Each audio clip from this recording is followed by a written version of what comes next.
What drives a woman to murder? Greed. Bye-bye, Jimmy.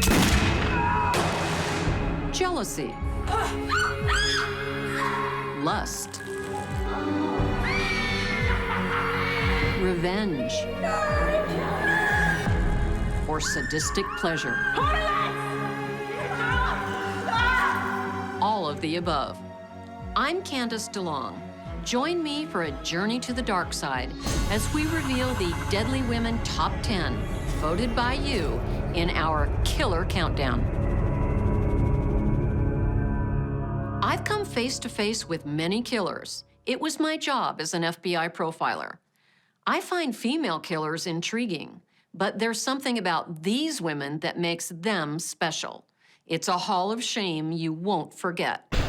Starting with number 10. Myra Hindley was once a shy, innocent girl until she was led into the depths of depravity by a man. Manchester, England, the early 60s. 19-year-old Myra Hindley is a quiet secretary, infatuated with co-worker Ian Brady.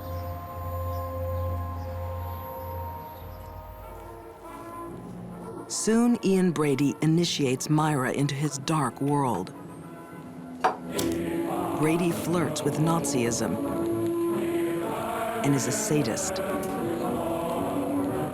He gets sexual pleasure from the sufferings of others. She was ready to enter a sexually sadistic, sadomasochistic relationship with Brady. It didn't take much doing. He could teach her things she couldn't learn anywhere else. And she wanted to learn. Brady's deepest fantasies will give Myra the ultimate test of her love. He'd already begun fantasizing about crimes against children and fantasizing about committing the perfect murder. What he needed was someone to help him act that out, and that person was Myra Hindley. On a cool Friday night, a teenage girl heads to a local dance. Brady had decided that he wanted to kill. Pauline Reed was their first victim. 16-year-old Pauline Reed knows Myra and her family. Myra offered to give her a lift and said to her in the vehicle, "By the way, I've lost the glove on the moors. Would you like to come with me and help me look for it?"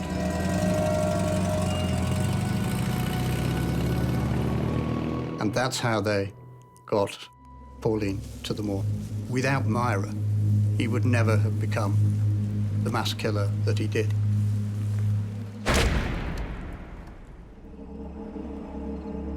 On the barren hillside, their depraved fantasies are unleashed.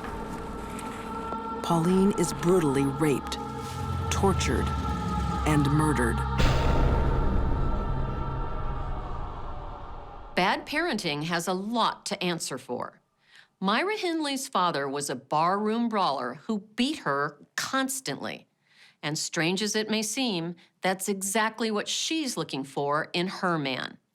Because of the way she was raised, violence and love became fused, and Myra will do anything for love. Out on the lonely English moors, Myra has collected another victim. A young boy to satisfy her lover's sexual fantasies. 12-year-old Keith Bennett is one of 4 children Myra and Ian will bury here.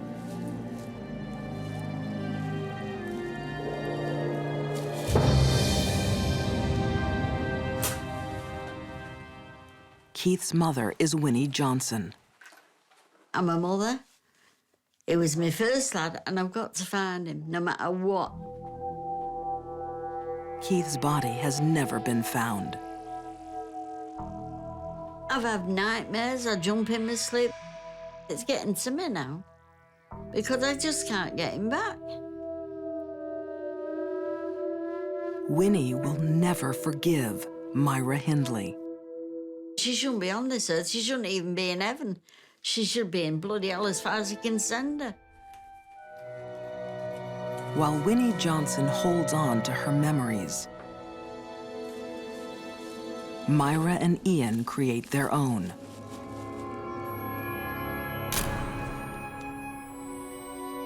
Their photos hold a grim secret. Myra, you ready? A tiny body lies beneath Myra's feet.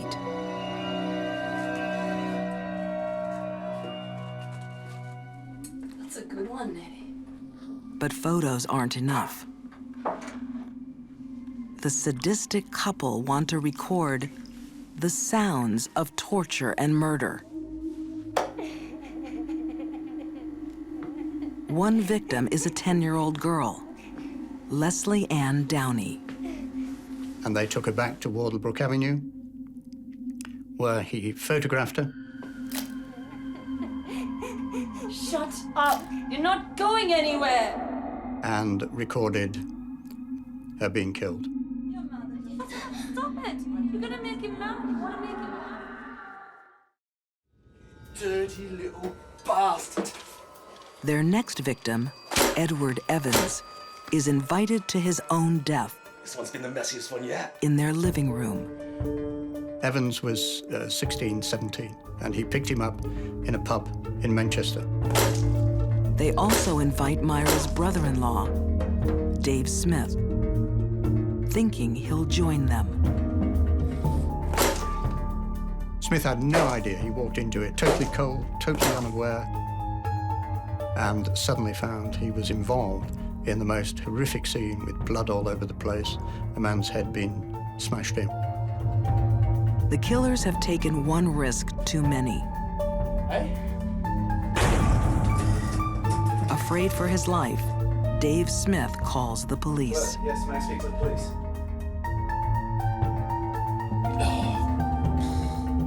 Edward Evans' body is discovered in Ian and Myra's home, along with a clue that will expose Myra and her lover as sadistic serial killers. Well done, Constable. Constable, I want everything logged. And I'm looking A for left anything luggage related to ticket other people. leads to a shocking treasure trove. Listen to this one later. They kept trophies in suitcases, which were then, after their arrest, found at Manchester Central Station. And in there, of course, was a tape recording of Leslie Ann Downey, and that proved what they'd done. Did you not hear me the first time when I said to shut your face and listen to what he says? I want to go home. The suitcase contains other gruesome souvenirs, Oh, that poor girl. gravesite photos. Now, police know where to search. For over 3 weeks, the police searched the moors. As I arrived, they had just excavated Leslie Ann Downey's body. And there were no such things as body bags in those days. I looked in and saw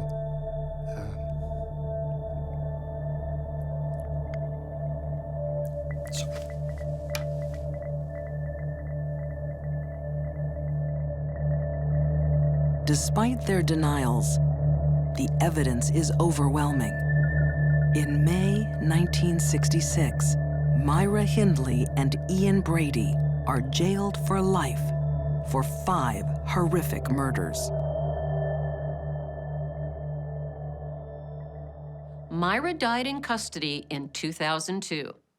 And believe it or not, at least 2 people were sad to see Myra go. A British politician who campaigned to set her free and lost his reputation in the process, and a Catholic nun who planned a breakout with her. Myra Hindley must have had a certain charm.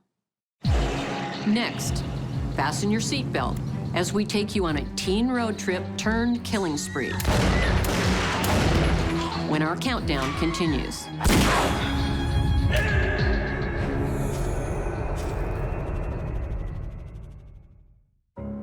Most of us know a teenager who's out of control.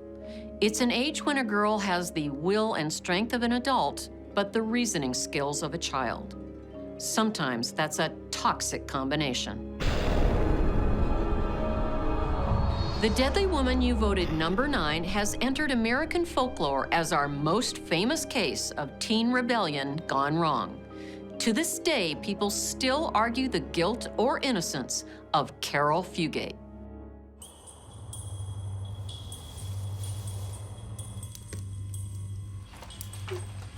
Lincoln, Nebraska, 1958. Carol Fugate is a sullen teen. How you doing? Come on, give me a hug. Ah, that's it. Oh, baby. People said that she was a little snip and unevenly tempered. Go and clean your room. I want you to make your bed now, young lady. I won't say it again. Who cares if I make my bed? I do. Now go and clean your room. What is unusual is her choice of boyfriend. Charlie Starkweather is 19, a loner who worships James Dean. It's a dangerous liaison with a deadly secret.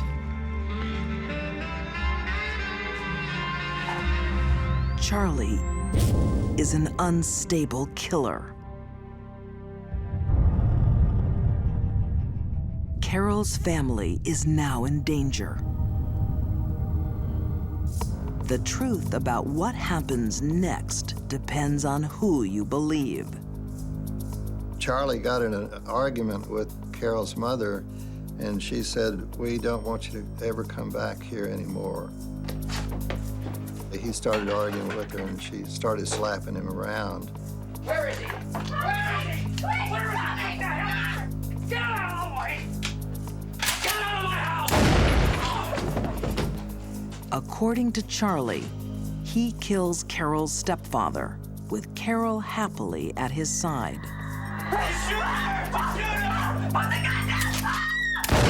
And then shot Carol's mother in the side of the face at point-blank range.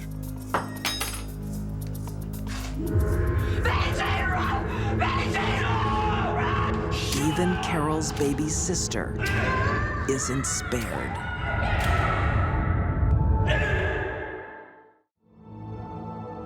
Carol Fugate has a different story. She says she came home from school that day to find her family missing. Charles told her he and his gang, as he described it, had taken her parents and half-sister hostage, and that they were going to, I believe, rob a bank or something, and that her parents would be released after they accomplished this. So that's how he was able to keep her in the house for this approximately about a week. For the next 6 days, the couple stay holed up in Carol's house. A simple note keeps the world at bay. Fearing the police, Charlie finally takes Carol out of the house, onto the highway, and into a cross-country murder spree.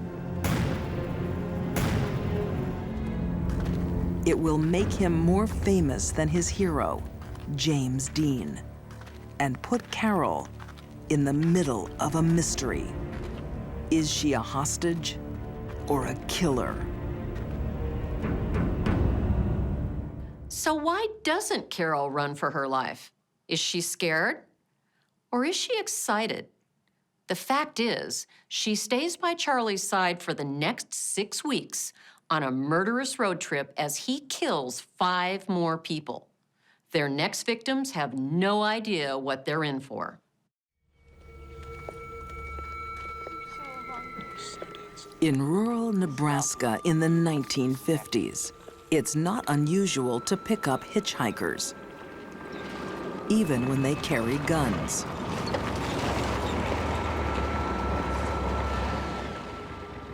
Hey, I was just wondering if we could get a lift about 5 miles down. We were just doing some hunting about a mile back, and... Charlie Starkweather has just shot the owner of a nearby farm. Victim number 5. Carol Fugate is his hostage. Young sweethearts Bob Jensen and Carole King have made a terrible mistake. Get out of the car! You too, sweetheart! What he says, honey. Jim, you first! Moving downstairs! Take the car! Take it!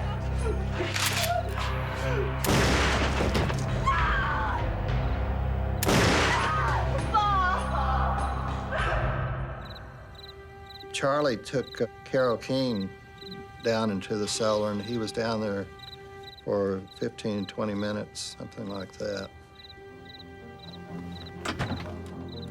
When he came back up, Carol was furious. What the hell have you been doing? Because she thought he was having sex with Carole King. You raped it, didn't you?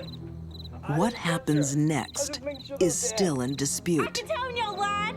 Charlie Starkweather later swears that Carol goes into the cellar alone. He heard a gunshot from the cellar. Carol came back and told him that Carole King had tried to run, so she had to shoot her. When her body is found, it has been horribly mutilated. It was a savage attack on her female anatomy. Usually when we see that, where it is a male and female couple killing people, that's often an indicator that the female partner did that, and she did it out of jealousy. But is Carol Fugate's hand really on that knife? Is she an accomplice or a terrified hostage? Carol, 14 years old, she was with a person that she realized was a madman that she had seen was able and willing to kill somebody, literally at the drop of a hat. It's only when Charlie surrenders to police that she runs to safety. You kidnapped me. I had nothing to do with killing them people. By then, there is a trail of 11 dead behind them. Charlie Starkweather pleads guilty and is sentenced to death. He also implicates Carol. Found guilty of first-degree murder, she gets life in prison. Carol was released on parole in 1976, and she maintains her innocence to this day. She even went as far as taking a lie detector test on national TV. She passed. Was she innocent after all? Or a very good liar? For most of us, lying doesn't come easy. But for number 8 on our killer countdown, lying is as natural as waking up in the morning. Trouble is, each lie must be bigger than the last. Excited mother-to-be Lisa Montgomery is preparing for a new arrival. She begins to buy diapers. She begins to buy baby items. I made some tea. Would you like some? Oh, no thanks, Nancy. I'm fine. She tells the town, her husband, her children, everyone around her that she's pregnant.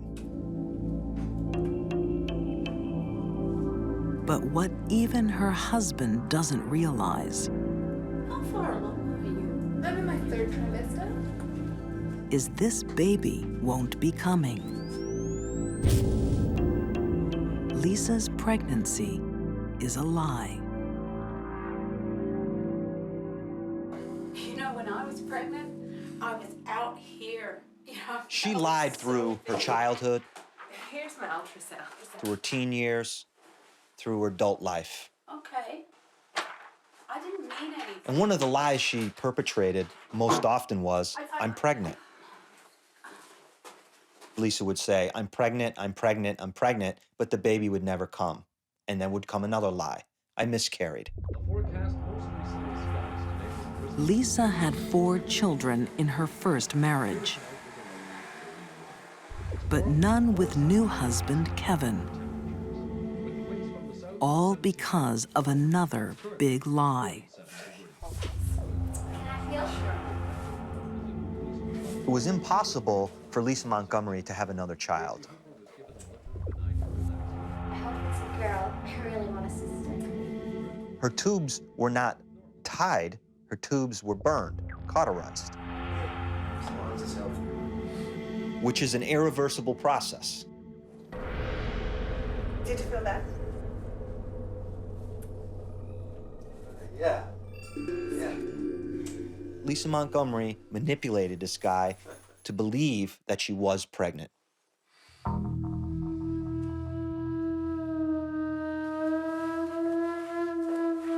After her due date, Lisa's lies will be exposed to the world. But she has a plan. When she befriends Bobby Joe Stinnett online, a terrible idea takes hold.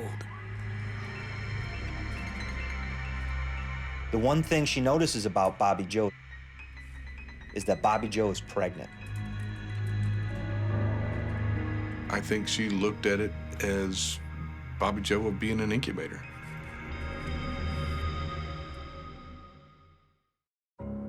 It's one of the craziest ideas I've ever heard.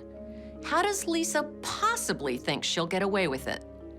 But the thing about pathological liars, they take the rest of us for fools. So even the most perverse lie can make sense to them. Coming up, a mother fights for her unborn baby, and more, as we count down your top 10 deadliest women.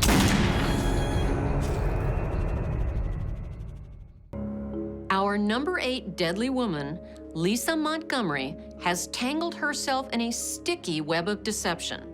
She's told one lie too many. Now the only way to cover it up is to steal another woman's baby, before it's even born. Lisa sets up a meeting with pregnant dog breeder Bobby Joe Stinnett, but it's not a puppy Lisa wants. Bobby Joe, hi. Darlene, hi. Come on in. Wow, you look great. You're about to pop. Well, like you. In Skidmore, Missouri, unsuspecting Bobby Joe Stinnett opens the door to a monster. Well, come on in. Would you like a cup of tea? Oh, no, I want to see those dogs, please. I'll put your bag down and come this way. Lisa Montgomery looks at the puppy, asks Bobby Joe to bend down, open the cage, pick up the puppy. She took out the rope, put it around the neck, choked her out.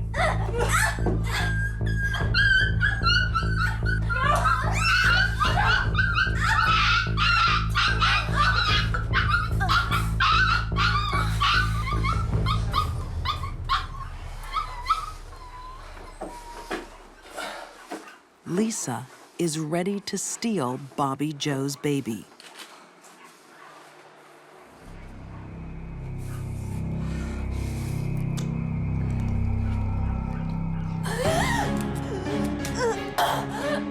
Bobby Joe woke up. She was just knocked out.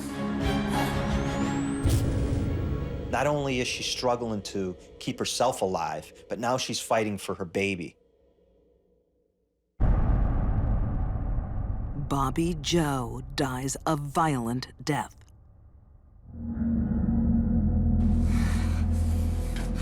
Her killer will now try to deliver her baby by cesarean section. The 4-time mother knew just what to do. She has her baby.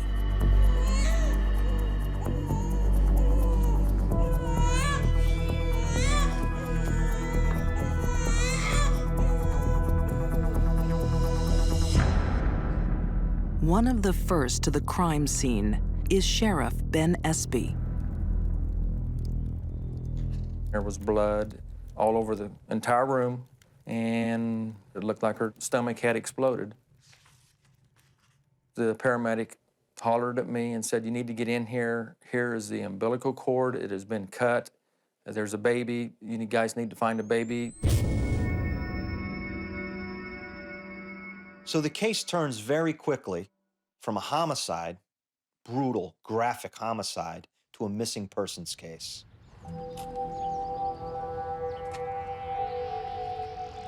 The hunt is on for the missing newborn. Nancy! Nancy! An entire nation is placed on alert. Meanwhile, Lisa Montgomery, Kevin, her husband, they get up in the morning. They take the baby down to the local diner. They show off the baby. They're just one happy family cruising around town with their new baby. Well, guys, she's beautiful. Thank you. Go to the nursery. Lisa's new motherhood won't last long. The plundered body of Bobby Joe Stinnett gives up vital clues.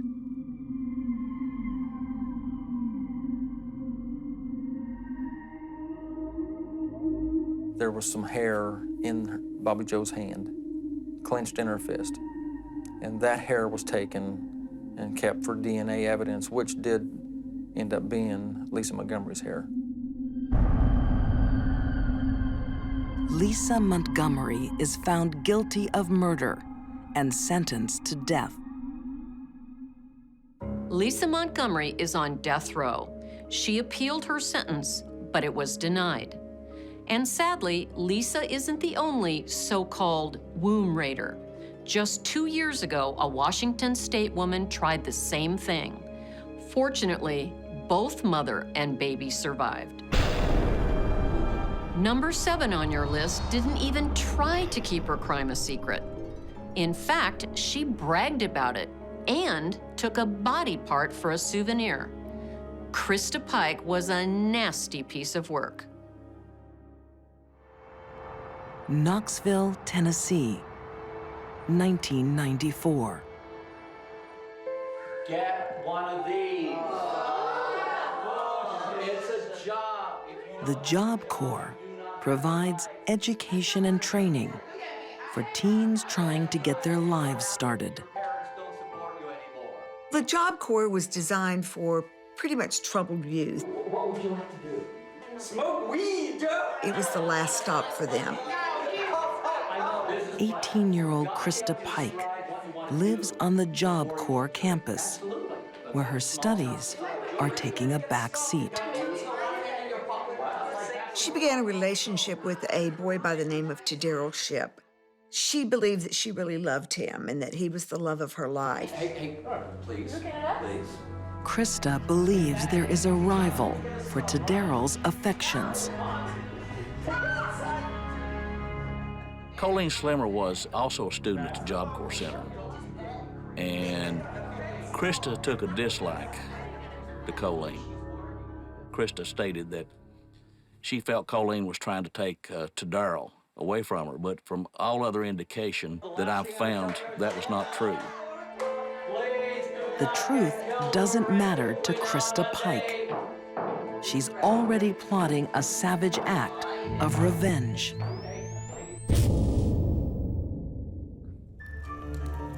Growing up, Krista had little family stability. Hey, sweetie, look what I got. What, Mom? You want to try some? I want some. Okay, okay, you can have some. Mom was more interested in partying than raising a child. Okay, you want Then as she got to be a teenager, Mom wanted to be more of a friend than a mother. And she smoked pot with Krista. It's more than parenting or drugs that makes Krista dangerous.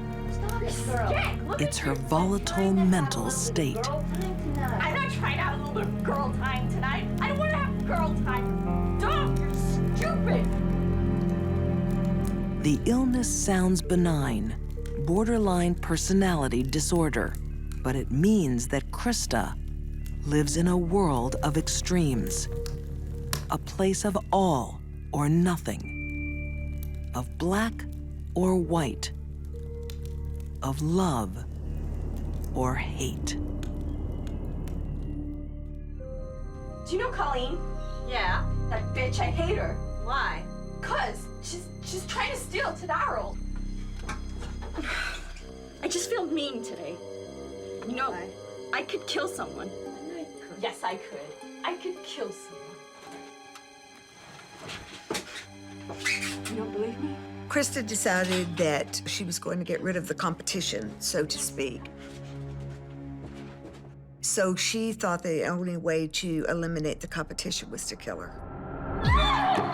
When we return, a twisted night of torture. Plus, 6 more of our baddest babes as voted by you.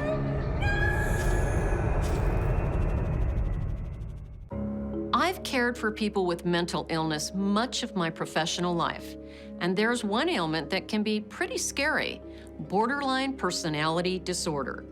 It creates incredible mood swings where simple emotions like jealousy can explode into violence, like it did for Krista Pike.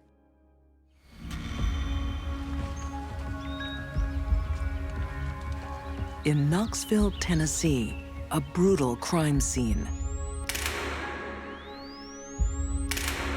A teenage girl slashed, murdered, mutilated.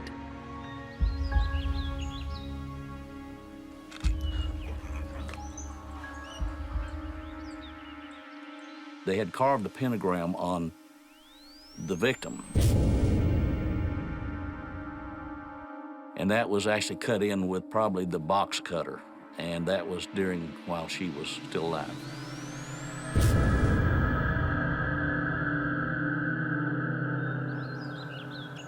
The crime scene attracts the attention of students from the nearby Job Corps campus.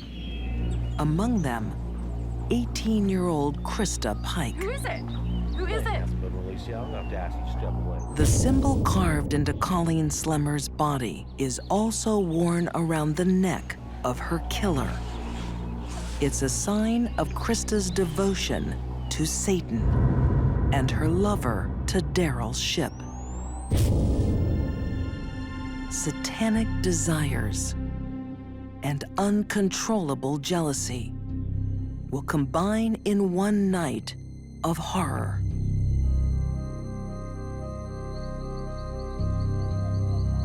The evening before Colleen Slemmer's body is found, she follows 3 other students into the woods. I don't think Colleen had any indication that this was going to happen. Oh, what is Krista thinks Colleen is moving in on her boyfriend and wants to take revenge. She's brought to Daryl's ship and Shadola Peterson as backup. That's right, that's what you deserve. Krista draws a blade from her jacket. She called her a lying bitch, and she said that she was going to make sure that she didn't come around to Daryl any longer, and then she began cutting her. During the next 45 minutes, Colleen will be slashed over 300 times.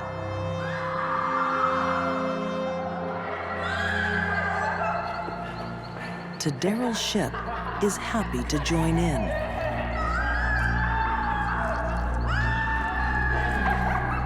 He carves the pentagram into Colleen's skin. I assumed that that was going to be his mark in the kill. He wanted to put his brand on it. The last thing Colleen Slemmer sees is Krista Pike raising her arm.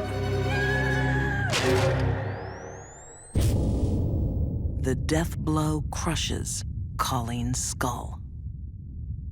A lot of killers will take souvenirs, and they're always something very personal to the victim, but this is the most personal I've ever seen. What is that? She took a piece of a skull.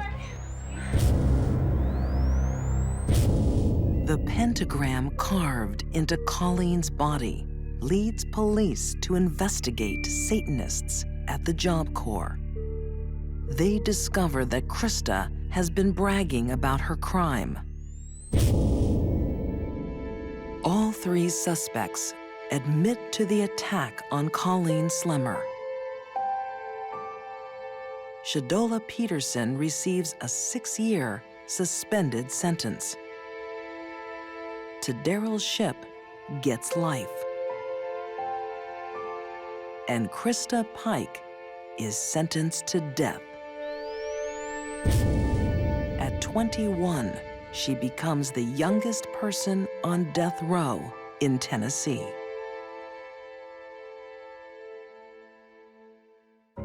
Krista Pike has been waiting on death row for close to 20 years now, and she's continued her wicked ways. Krista tried to strangle another inmate and was convicted of attempted murder. While Krista's problem was uncontrollable emotion, our next killer, number 6, was quite the opposite. Sarah Macon was cool, calm, and calculating. She was a baby farmer. Sydney, Australia, 1892. In a working-class suburb, plumber James Mahoney is digging a backyard trench. He found more than the pipes that he was looking for. It looks like a bundle of rags.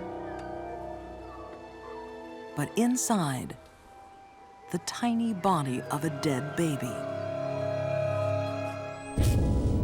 It's a gruesome mystery. Whose child is it? How did it die? The answers will leave a nation appalled.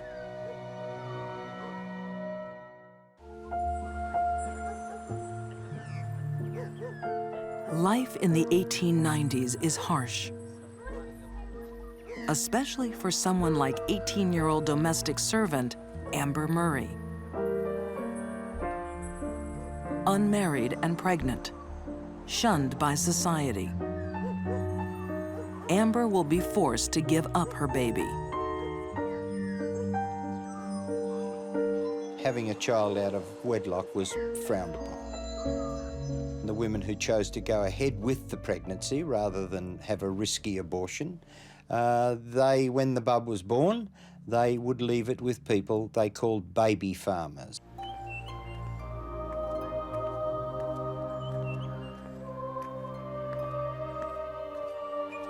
With son Horace just 3 weeks old, heartbroken Amber seeks out experienced midwife Sarah Macon. The 47-year-old has spent her whole life caring for infants.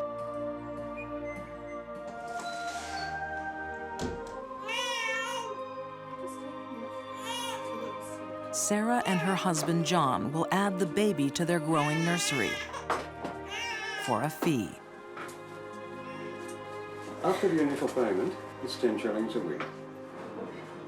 The vast majority of the baby farmers were good and decent people, midwives who looked after the children on the allowance that the mothers gave them. Don't you worry about little Horace, he'll be all right. John is reassuring. It won't be forever. She can visit any time. But Amber has made a tragic mistake.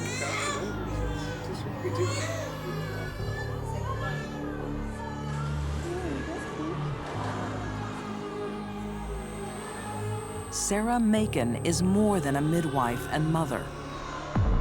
She's a murderer. For Sarah, it was simple math. Parental payments go much further if you don't have to spend it on the babies.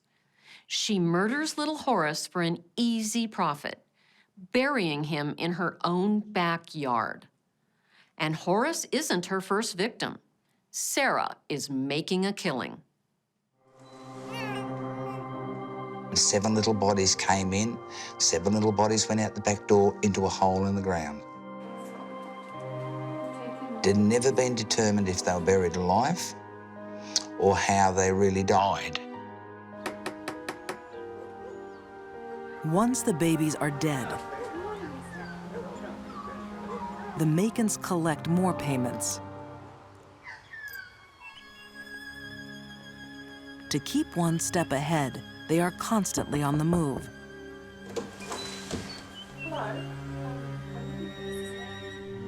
Time after time, mothers turn up to visit their children, only to be greeted by unfamiliar faces.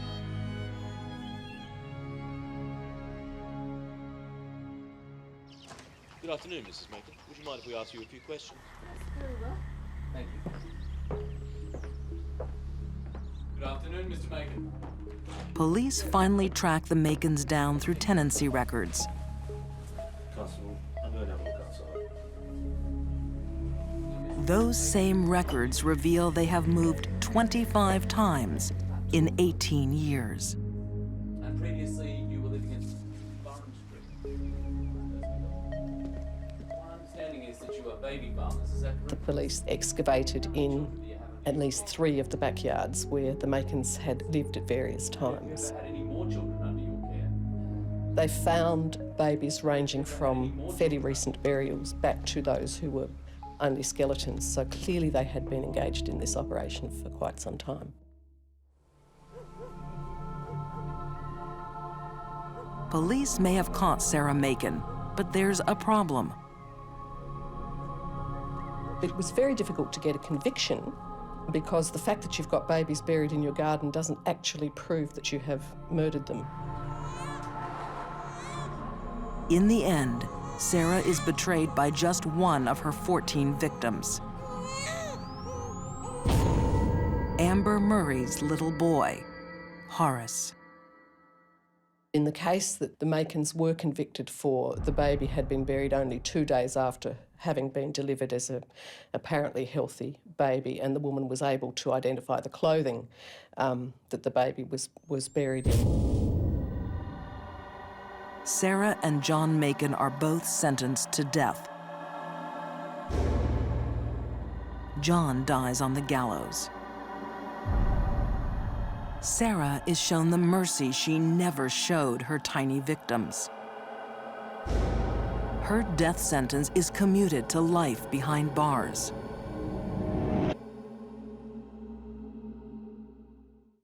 This case really upsets me. Young women forced by society to hand over their illegitimate children only to have them killed for cash. Truly the dark ages. But then money can turn a woman's head, even in these modern times of equality. This Black Widow's bedroom behavior takes her to number 5 with a bullet. And more to come as we count down to number 1.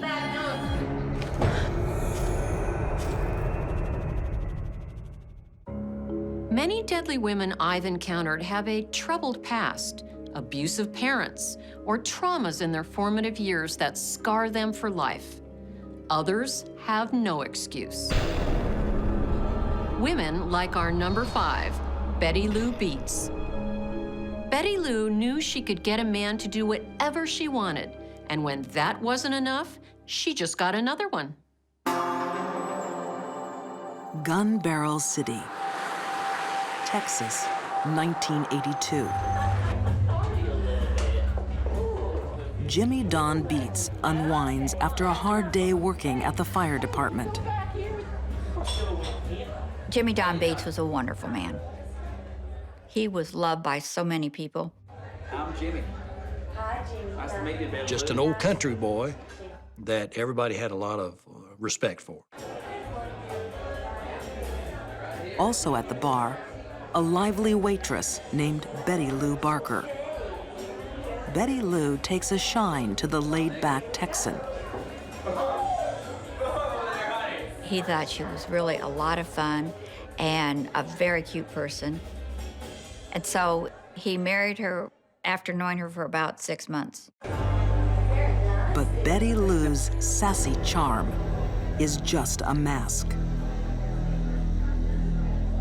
Jimmy Don Beats is being quietly stalked by a Black Widow.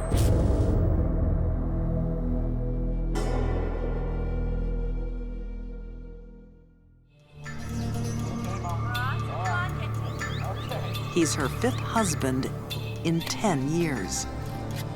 He had been divorced for a few months, and he was looking towards an early retirement and didn't want to be retired and alone. Early in the marriage, Betty Lou has a special request. She wants a wishing well built in the front yard. How long is this well gonna take, Jimmy? Black guy, woman. We're done when it's done. Her devoted husband is happy to help. He showed such love for her, and she was so sweet to him. That sweet nature is all a facade. Betty Lou was capable of showing people her good face, the people that mattered to her. She would smile at them, make them feel good about themselves. Who would suspect anybody that nice of murder? Make a wish. Jimmy Don Beats is in serious danger. Damn, woman. He has just dug his own grave. Statistically speaking, when women kill, it's more likely to be their partner. But Betty Lou Beats is a sociopath. She treated men like checkbooks, and they never saw her coming. Betty Lou Beats is a lady with many secrets. Her last husband, Doyle Wayne Barker, hasn't been seen for a year. Because he's buried in Betty Lou's backyard.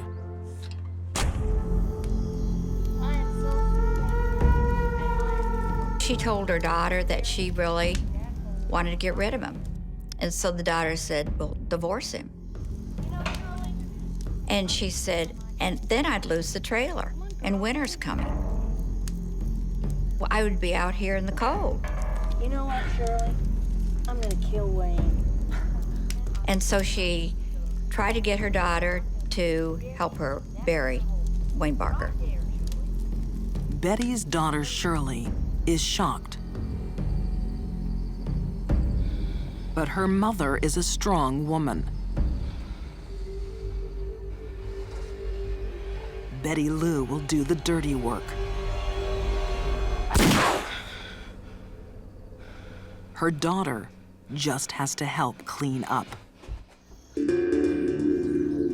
Within a year, Betty Lou has a new husband and a new reason to kill.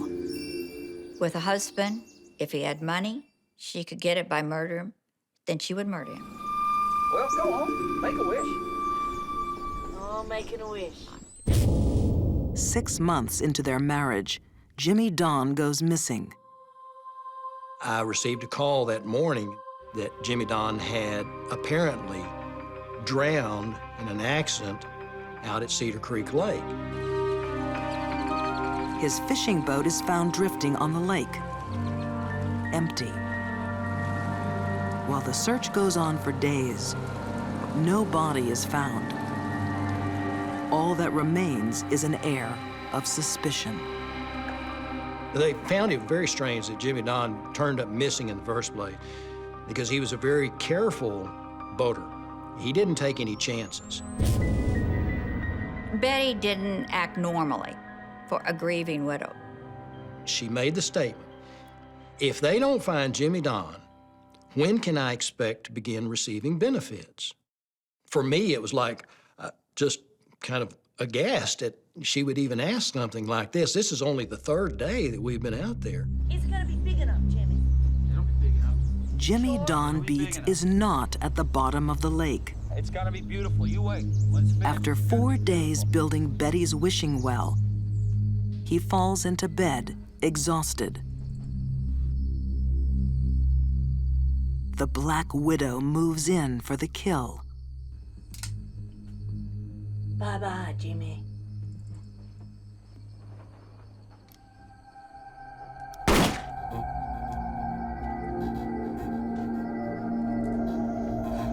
This time, Betty's son Bobby is tangled in her deadly web. Go, Bobby.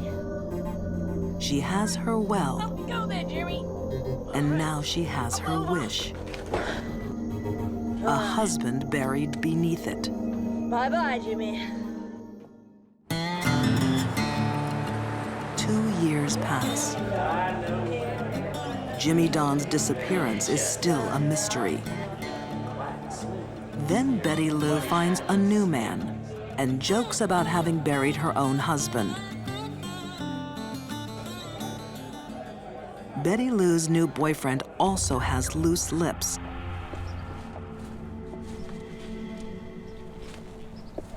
Detective Rick Rose pays Betty Lou Beats a visit.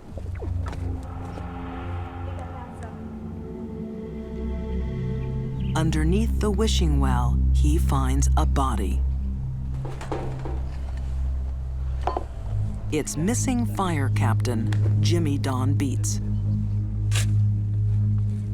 Out back, another surprise. The body of Doyle Wayne Barker. The trial jury finds Betty Lou guilty of 2 murders. At her trial, Betty Lou's disdain for her husband's poured out of her. It was revealed she shot her second husband after an argument and tried to run over husband number 3. Fortunately, they both lived to tell the tale. We're moving closer to our #1 spot. But first, the girl next door is not what she seems. That's it, Rosie. Neighborhood Watch is a great community program that I believe in. We all need to be vigilant, but there are limits to what you can do. Deadly women, like our #4, can keep their crimes hidden for decades. Rosemary West seemed like the woman next door, until the world discovered she was the devil incarnate.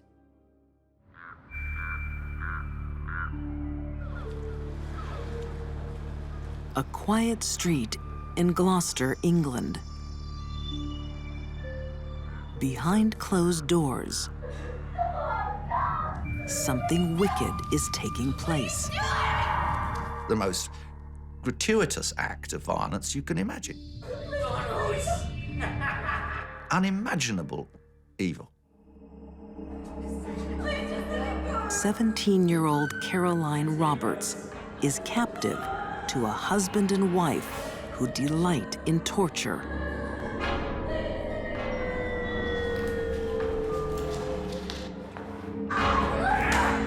Beaten and raped for 12 hours, Caroline thinks it's her time to die.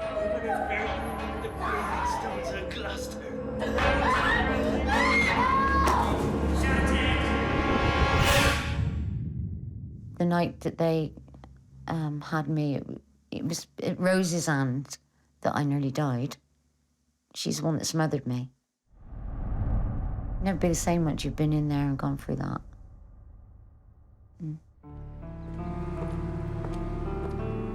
Caroline is one of the only survivors of a shocking 20-year killing spree. 12 young women raped, tortured, mutilated. Most of them buried under a house of horrors. 25 Cromwell Street, the home of Rose and Fred West.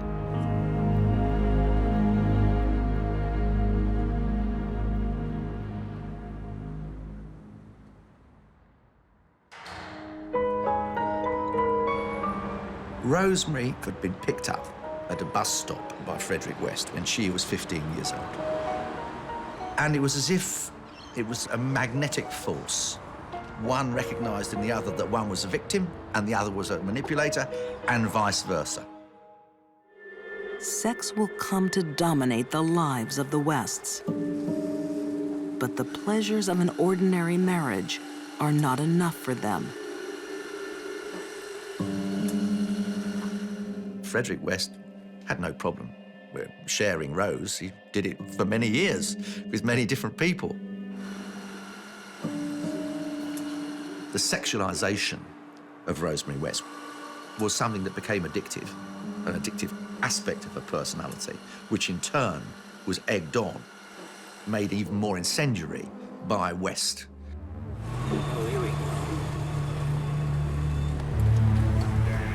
The Wests need a new sexual thrill. They comb the countryside, Who's that up ahead? hunting for hitchhikers, and find Caroline Roberts. Why don't you hop in? We'll give you a lift.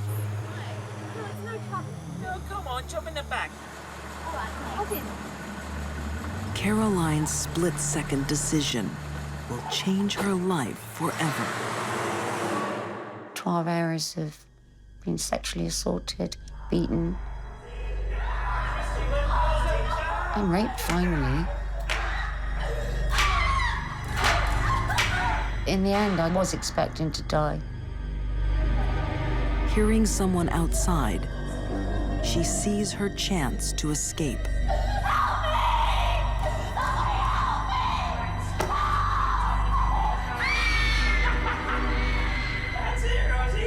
I could feel myself go in, and I just thought, let me die.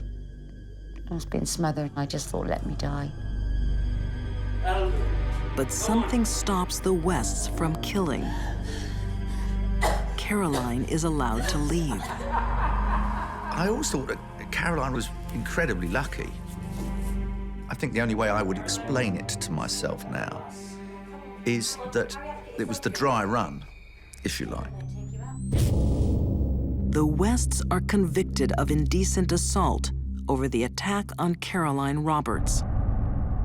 But they're only given a small fine and allowed to walk free. The next girls taken prisoner by the Wests will not be shown such mercy.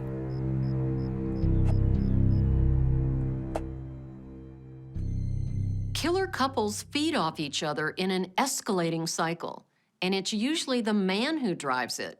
But in this case, Rosemary is in control.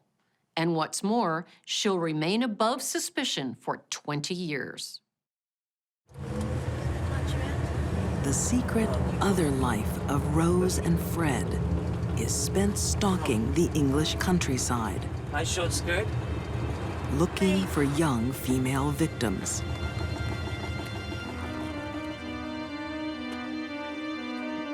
By 1978, 8 of these women will be buried under the West's house.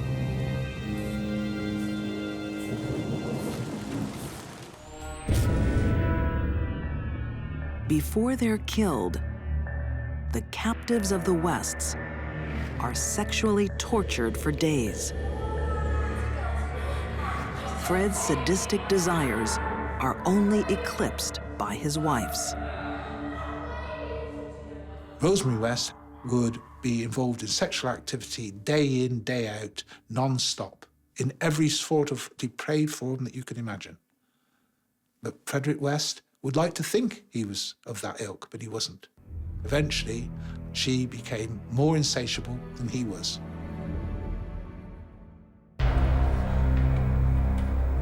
Rose and Fred will even kill their own flesh and blood. The other day, it's only getting worse.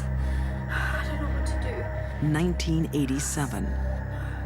Daughter Heather is caught telling some of her parents' secrets. You have had your last warning. I didn't tell anything. I can't trust you anymore. I promise I don't trust you anymore. Just like the 11 women who have gone before her, Heather will be killed.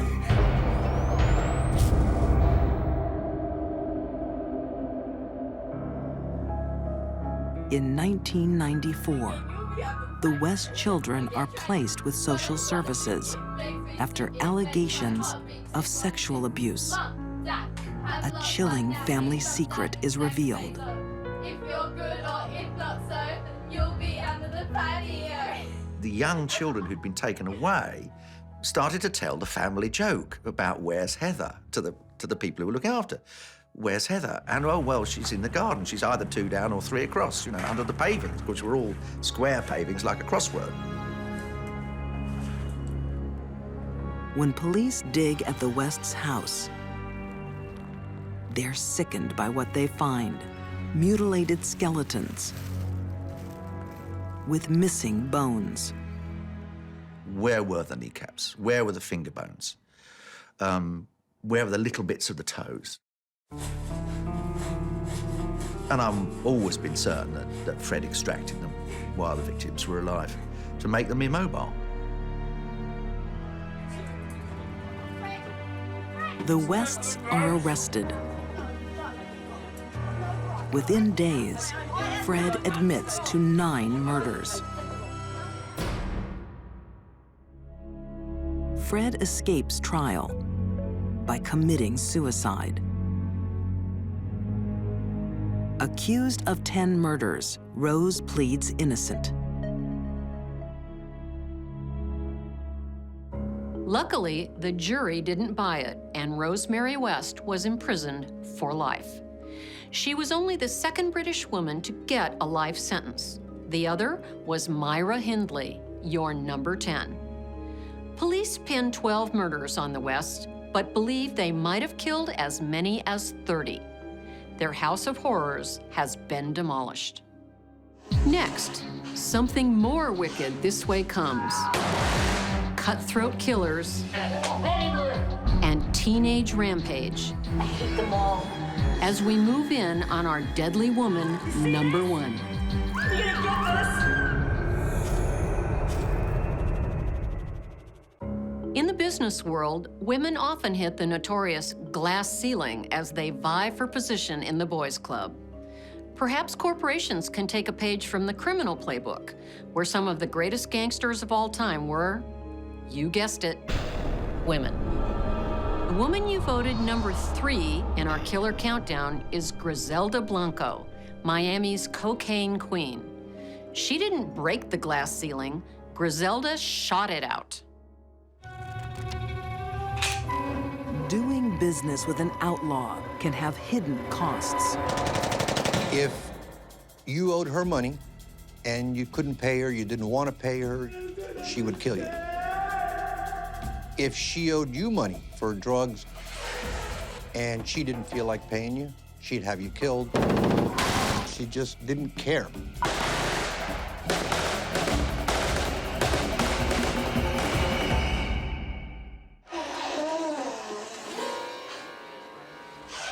The secret of Griselda's success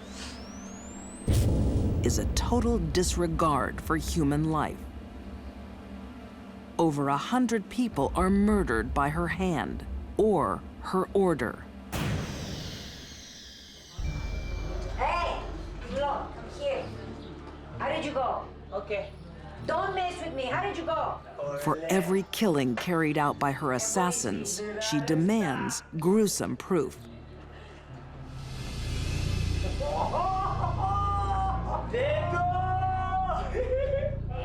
You did good. Very good. She had to prove her stature. She had to prove her ruthlessness. But Griselda does the most personal killings herself. What are you talking about, Griselda? She gained the nickname of the Black Widow because she had some of her husbands killed when either they disagreed with her or wouldn't do things she wanted. It was not a wise decision to be married to Griselda Blanco. Griselda Blanco's violent rise to the top of the drug world begins at the very bottom. She started in Colombia. She came from a very poor family, had a very rough childhood, was prostituted over there. ¿Entendiste, señorita? ¿Le haces caso? Raised in a slum, she's treated as a commodity to be bought and sold.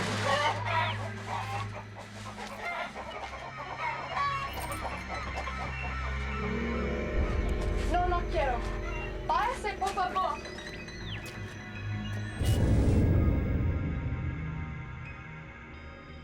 I've seen it happen again and again. The victim becomes the victimizer. In the drug world, violence is power, and Griselda was Violence Incorporated. Griselda orders murders as readily as other businesses order stationery. But one killing will shock even hardened cops. It begins when Griselda puts out a contract on one of her own hitmen, Chucho Castro. Once they determined where Chucho had been living, they surveilled the house. They saw his car leave the garage of his home one day. They decided to follow it. But the killers don't know that Chucho is not alone. They did not see the fact that in the front seat of the car next to the driver was his son.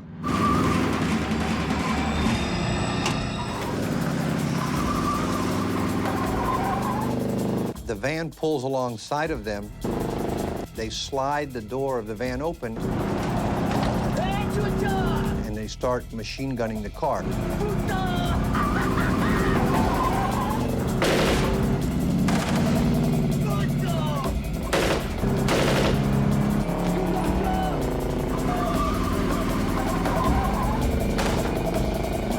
Incredibly, the bullets miss Chucho. His son, Johnny, is not so lucky.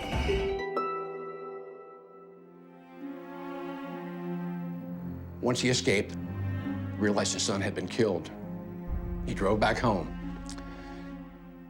Really didn't know what to do. He couldn't call the police because he was wanted himself. Took the baby back home. Put ice in a bathtub. Put the baby in the bathtub to preserve him. Spent the night crying with this baby.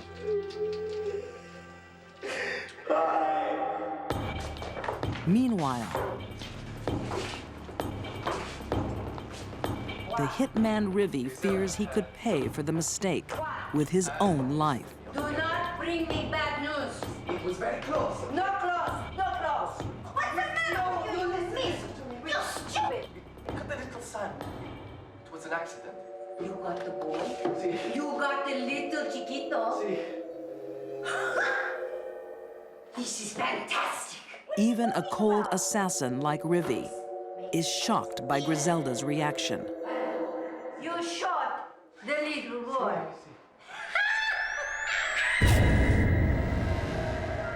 But in the mid-1980s, Griselda's empire comes crashing down.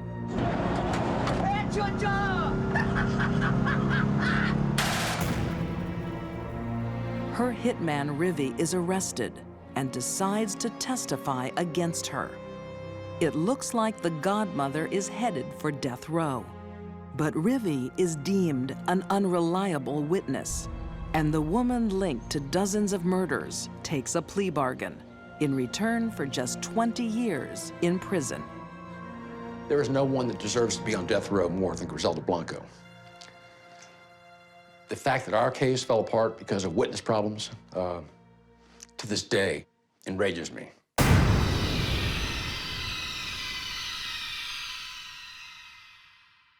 Believe it or not, Griselda Blanco was released in 2004 and deported to Colombia. But in her dog-eat-dog world, this was no happy homecoming. 3 of her 4 sons had already been assassinated by rival gangsters. And Griselda will be looking over her shoulder forever. And then there were 2. Who will be your deadliest woman? Swear to God, I'm gonna do something bad.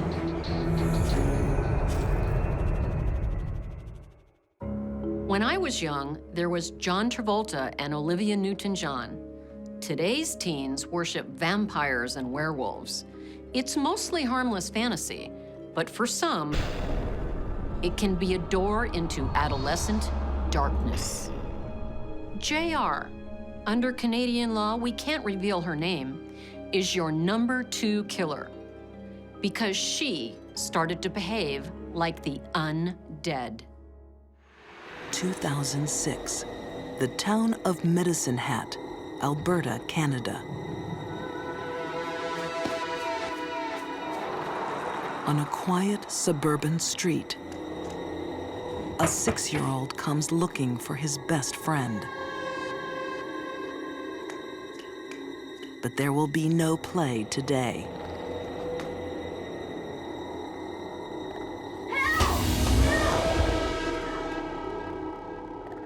It was a bloodbath in that basement.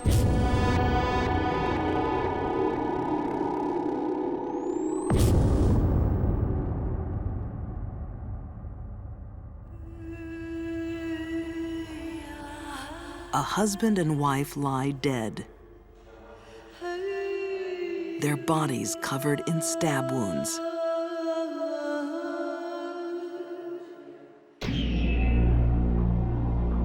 Upstairs, their son, just 8 years old, is also dead.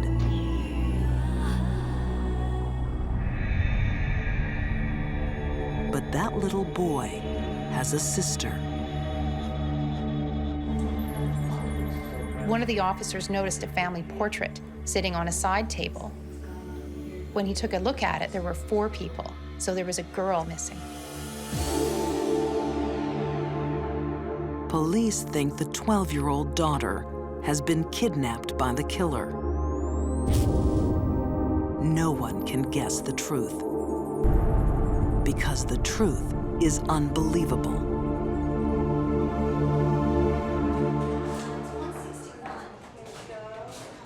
Just hours after the murders, police search the missing girl's school locker.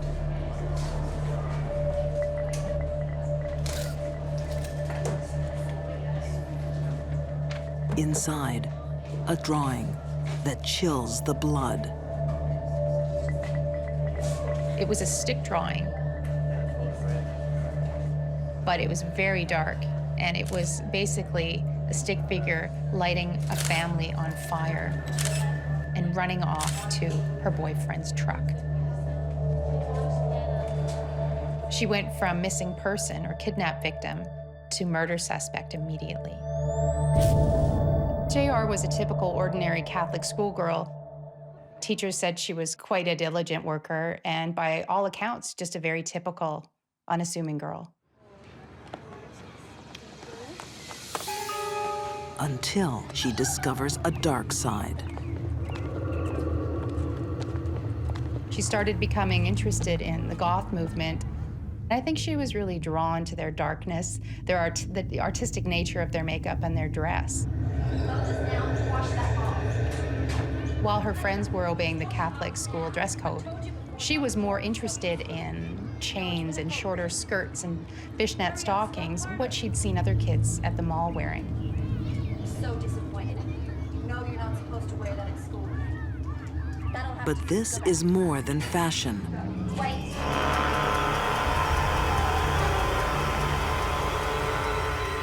It's a match made in hell. At 23, he's nearly twice her age. Abusing drugs. Totally immersed in the macabre Gothic subculture. He even went so far as to tell his friends he believed he was a 300-year-old werewolf and that he carried a vial of blood around his neck.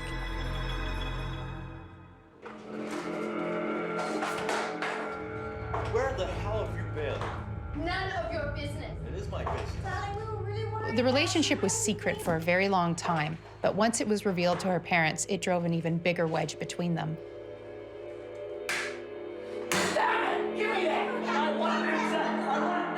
Basically, it started a war within the house. It's a war that will claim 3 innocent lives.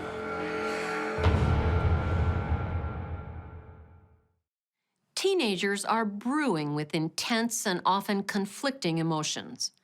On one hand, they want to be different, to stand out from the crowd. But they also want to be accepted by their peers. A subculture gives them both. As for their families, well, they just get in the way.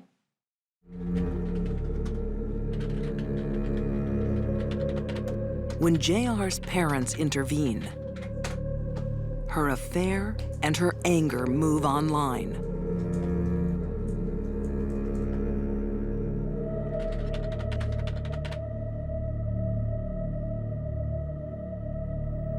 JR's message said, I hate them, so I have this plan. It begins with me killing them, and it ends with me living with you.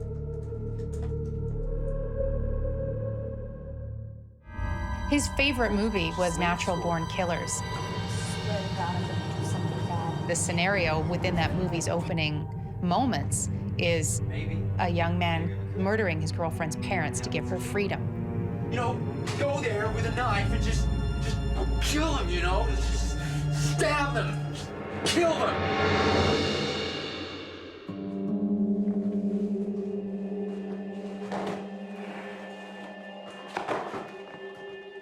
In the dead of night, JR's mother hears a noise in the basement.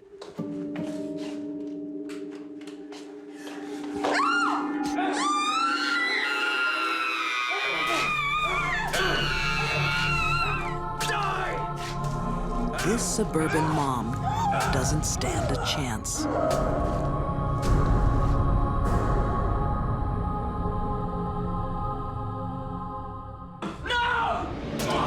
JR's father launches his own attack.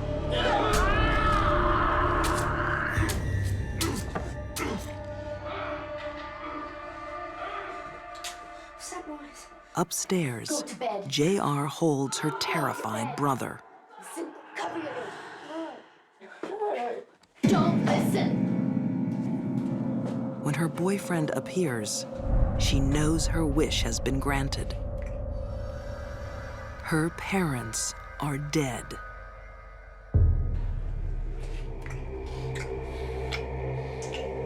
They are free to be together.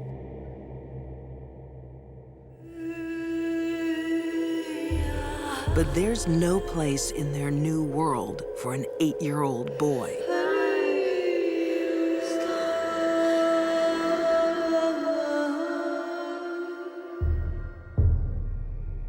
It's a crime too horrible to even imagine. He died for nothing. They basically reasoned that he had to go too because he was too sensitive and it would be wrong to leave him without parents. I mean, it's unthinkable.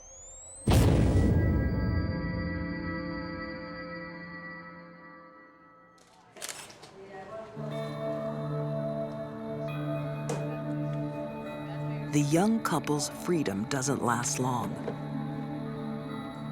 They are under arrest.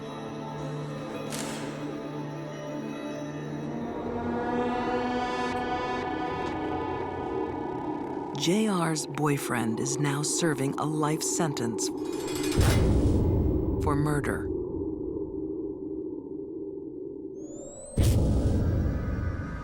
Found guilty of 3 counts of murder, she receives the maximum juvenile sentence, 10 years. In prison, JR is a straight A student.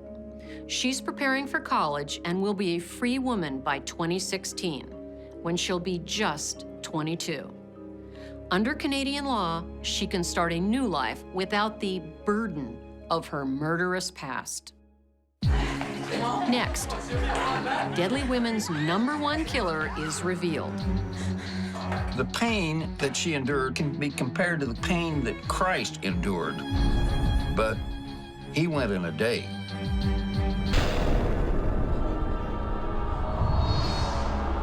Who can top the bad girls we've seen so far? This woman has a special place in our Hall of Shame because she did the unthinkable. Not just a crime against a vulnerable child, something worse. In the mid-1960s, she turned children into weapons. Gertrude Banaszewski is the Pied Piper of evil, and she's your #1 bad girl. No. Paula? Mama? Is that you? Yeah, it's me. Gertrude Banaszewski is living on the edge. This afternoon. Johnny? Hey, Ma. Where you been? I ain't been nowhere. You better behave yourself. The one-time beauty is worn down by poverty and parenthood. Gertrude was 37 years old and had this house full of kids. Where you girls going now? Just out, you know. She had some child support, which was not a lot in those days. She had 7 children in the house of her own, and there was at least that many or twice that many floating in and out of the house on an almost daily basis. One of the many visitors is 16-year-old Sylvia Likens. Do you live around here? No, they gotta stay here tonight. What do you mean they're staying They here got nowhere tonight? else to go. Pretty Sylvia and her sister, polio victim Jenny, are the daughters of carnival workers. Well, up in your room, Paula. Come on, all of you.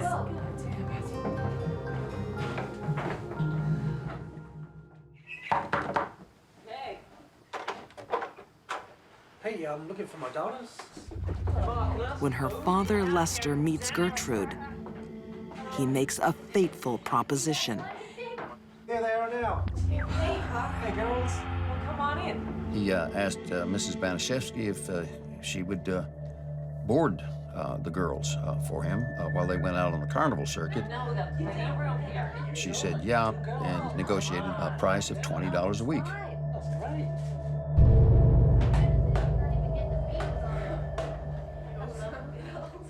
With 9 children now in her care, Gertrude is under immense pressure.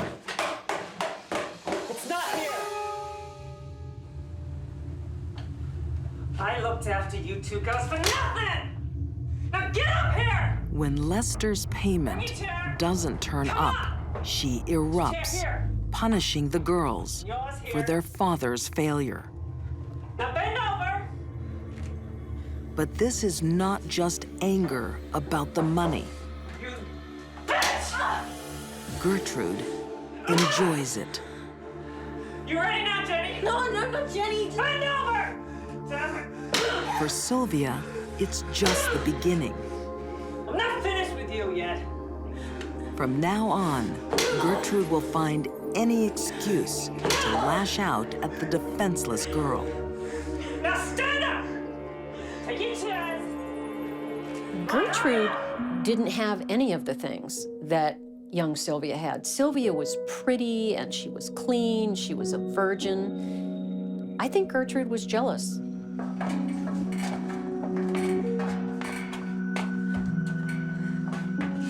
Jealous and cruel, You're a dirty little slut. Gertrude will recruit innocent You children stay down here till you learn your lesson. Shut up. in a sadistic vendetta against Sylvia Likens. The pain that she endured on a daily basis, I think, can be compared to the pain that Christ endured when he was crucified. But he went in a day.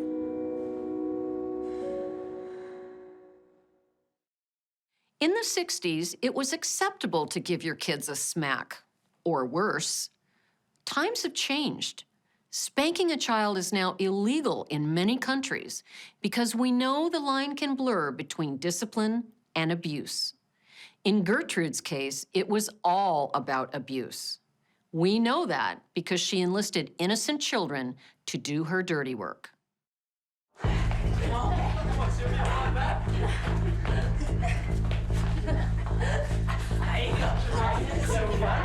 Gertrude cruelly manipulates her own children, turning them into willing torturers.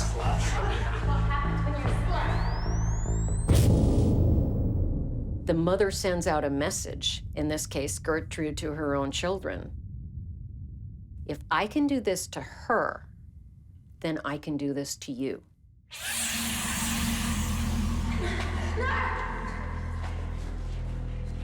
Worse is yet to come. Put it down. Goddamn little slut. You burned my daughters. Now I'm gonna burn you. Harley! When Sylvia is accused of spreading rumors, You see this? You gonna get this? Gertrude's sadism finds new extremes.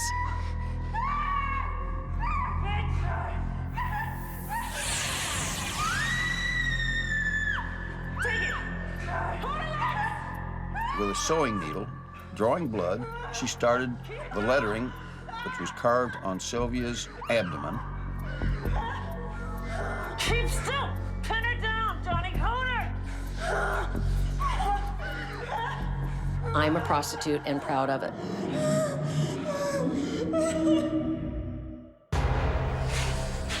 Get up! Come on!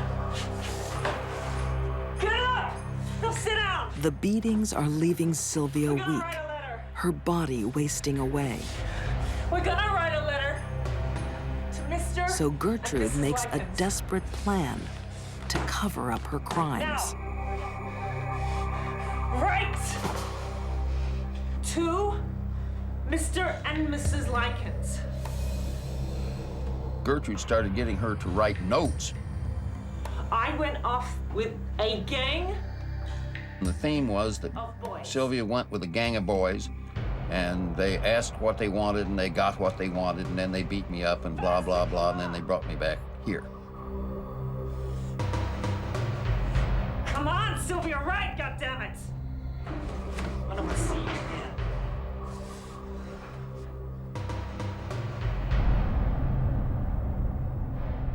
At some point, she lost the will to live. After Sylvia died, someone in that house must have decided enough is enough. The police got an anonymous tip. Indianapolis police confront horror in a house full of children.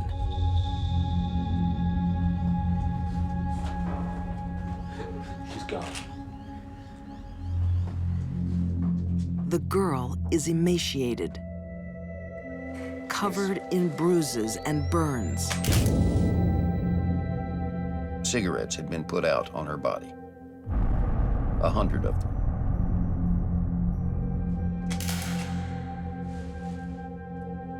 What the hell's this? Oh, God. Gertrude rallied the troops, that being her children and the neighborhood children, and told them what to say when the cops got there. This time, Jenny Likens won't obey. I need to know what the hell has gone on here. Get me out of here and I'll tell you everything. She couldn't save her sister, but she can help catch her killer.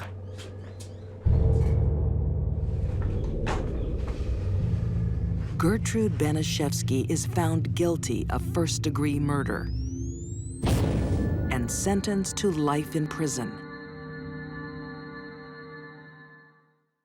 Did Gertrude have a mental illness like schizophrenia?